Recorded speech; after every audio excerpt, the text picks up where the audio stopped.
معي على عبد الله عباس على الحمري. سلو ودوهي أن واحد شغلنا الدفاع هرئي جوتش عدي هالكاس أيانو نمانكي مصبحي وسكر استي توبي جيبوت كسكر استي بنسكور تاجنا هاي دتجي هرأ ووتي إذا متبيلات كا ورد مادن هذا وحاسوسي إذا وحاسوسي نكلي إسماعيل عمر قيل يوحوجا أن أرمعه ولدك يجلدك أيو سوروري كل واحد تاجنا هاي أن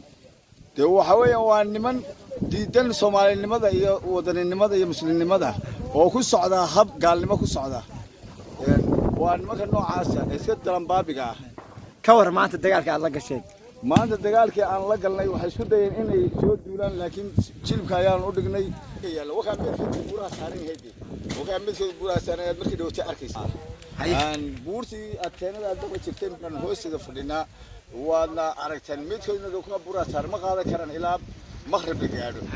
وقت ياسم بقعدة كريان يوم من ذاك وحوي وانمن ما لا يكون نقدام بانكرنا حبت بدل لقاهيو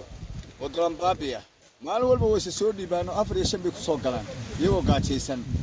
ما عنده وتوك وسوق كلام فرق هذا حلقة فري أن قلنا شيدن بالله فري قلنا شيدن يو واحد عنان ما هيان وادد ديدن سومالي لماذا وفادو سومالي لماذا ديدن وكان واحد نهاي خاتم استيد بان هاي waxaan u diyaarnahay gobolkayga iyo dalkayga inaan difaacno walaalahayga Soomaaliyeedna aan ka mid noqono marka sidaas weeyaan arintu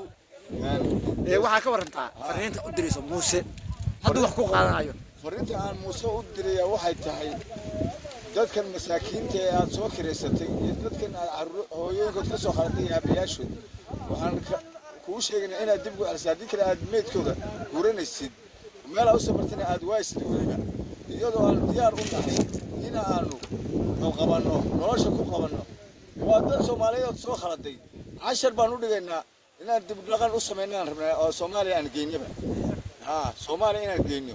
baan doonaynaa sababtoo dad Soomaaliyeed oo la soo khaladay waxaan u dhigaynaa 10rada loo dhigay diiniga